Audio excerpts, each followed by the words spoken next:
2人の学生が並んで MBA の卒業式に出た。成績もほぼ同じ。就職先も同じランクの会社。でも10年後、片方の給料はもう片方の 55% になっていた。同じ学校で同じ勉強したのに、半分近くまで下がるんですか？これ、シカゴ大学ビジネススクールの MBA 卒業生を追跡調査した実際のデータ。しかもその原因は、みんなが思ってるものとは全然違った。じゃあ何が原因なんですか？今日紹介するのは、2023年にノーベル経済学賞を受賞したクローディア・ゴールディンの論文。女性として初めて単独でこの賞を取った研究者が出した答えが、世界を驚かせた。ノーベル賞、しかも女性初の単独受賞、気になる。ゴールディンは200年分のアメリカの労働データを分析した。1820年の産業革命から現代まで、男女の賃金がどう変わってきたかを追ったの。200年、スケールが違いすぎる。面白いのは、格差はずっと縮まり続けてたわけじゃないの。1930年から1980年まで、約50年間ほぼ変化なしの時代があった。50年も停滞。その間に経済は成長してたのに。そう。教育も上がった。女性の社会進出も増えた。でも給料の差は動かなかった。1970年代は女性は男性の1ドルに対してたった59セントしか稼いでいなかった。ちなみにこの59セントって、今の日本円で言うと1000万稼ぐ男性の隣で、同じ仕事をしてる女性が590万。毎年410万円の差が開いていく計算。毎年410万。10年で4100万円の差。で、1980年以降に急速に縮まり始めた。59セントから77セント。そして今は82セントまで来てる。でもここから先がなかなか縮まらない。あとちょっとなのに、何が邪魔してるんですか？ここがゴールディンの最大の発見。みんな、男女の給料差は職業の違いが原因って思ってるでしょ。女性は看護師が多くて、男性はエンジニアが多いから、みたいな。そうですよね。職種を揃えれば差はなくなるんじゃ。ゴールディンが469の職種を分析した結果、職種の違いが説明できる格差は全体のたった3分の1だった。残りの3分の2が同じ職業の中で起きてる。同じ職業なのに、女性の方が給料低いの。しかも、差別が主な原因でもなかった。ゴールディンが見つけた真犯人は仕事の構造そのもの。仕事の構造、どういうことですか？2倍働くと2倍以上稼げる仕事がある。残業するほど時給換算が上がる仕事。ゴールディンはこれを貪欲な仕事って名付けた。貪欲な仕事。なんか怖いここで最もわかりやすい比較を見せるね。同じ高学歴の専門職なのに、男女の格差が全然違う職業がある。名前。同じ専門職なのに格差が違う。どの職業ですか？薬剤師と弁護士。どちらも大学院レベルの教育が必要で、高収入の専門職。でも男女の賃金格差は薬剤師がたった 8%。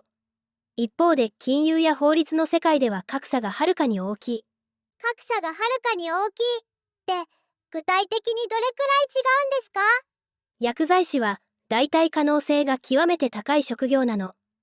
薬のデータベースがコンピュータ管理されてるから、どの薬剤師が対応しても同じサービスが提供できる。つまり途中で人が入れ替わっても問題ないってことですね。そう。だからパートタイムで働いても時給がほぼ変わらない。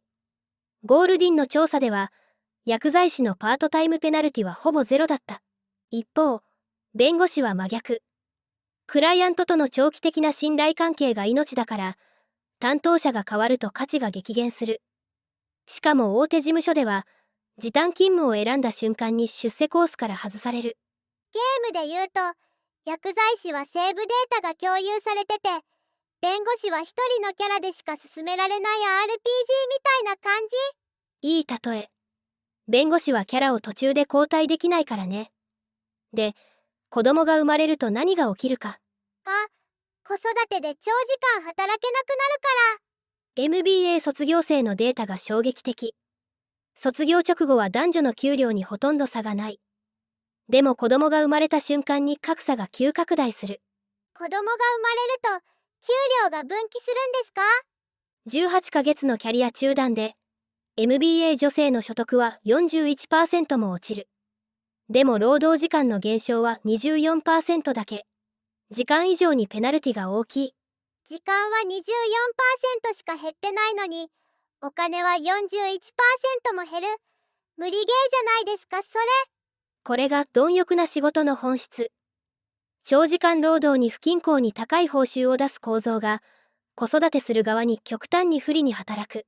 結果として、子供を持つカップルは専門化せざるを得なくなる。一方が稼ぎ手、もう一方が家庭担当。ゴールディンはこれを、カップルの平等が家計のために犠牲にされる、と表現した。どっちが稼ぐかを選ばなきゃいけないんだ。私の数年後にも関係する話ですよね、これ。ちなみに、子供のいない女性は格差がはるかに小さい。子供がいない薬剤師の格差はたった 3%。つまりこの問題は女性の問題ではなく、母親の問題なの。マザーフットペナルティってニュースで聞いたことある。実際にデータで証明されてるんだ。さて、ここで日本の話をしよう。日本の男女賃金格差は 22%。多い。CD に加盟してる3次ユーロカ国の中で下から2番目。下から2番目。しかも OECD の平均は 11% でしょ。日本はその2倍。日本より下は韓国だけ。先進国で 20% を超えてるのは、日本と韓国の2カ国だけなの。ゴールディンの理論で見ると、日本は貪欲な仕事の極端な例。長時間労働文化、転勤制度、それに今は減ったけどノミニケーション。全部、時間の柔軟性と逆行してる。確かに、日本って長く会社にいる人が偉いみたいな空気ありますもんね。ただ動きもある。2026年4月から従業員101人以上の企業はジェンダー賃金格差の開示が義務化された。見える化されることで変化が加速する可能性はある。ちょうど今月からじゃないですか。タイムリー。最後にまとめよう。ゴールディンが200年のデータから出した結論。男女の賃金格差の最大の原因は差別ではなく、仕事の構造だった。貪欲な仕事が子供を持つ人に不利に働くってことですね。解決策も明確。仕事の代替可能性を高めること。薬剤師のように、誰が対応しても同じ品質のサービスが提供できる仕組みを作ればいい。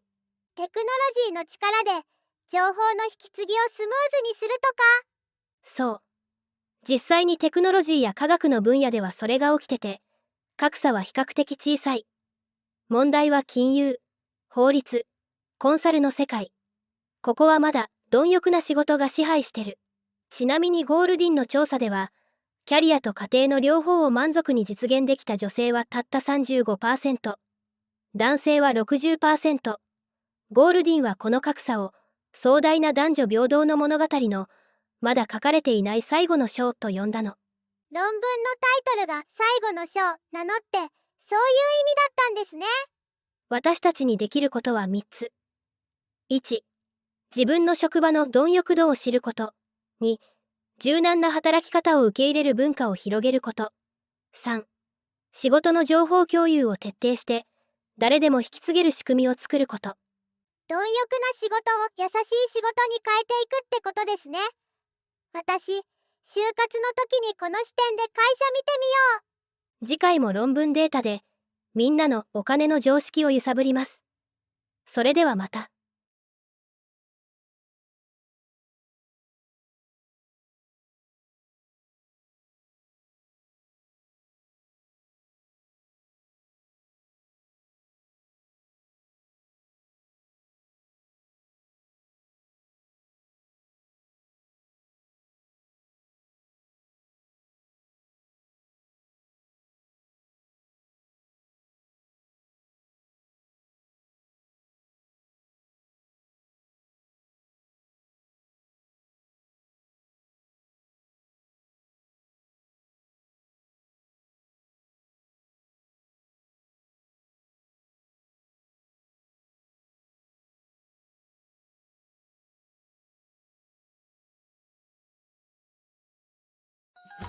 見てくれてありがとうございます。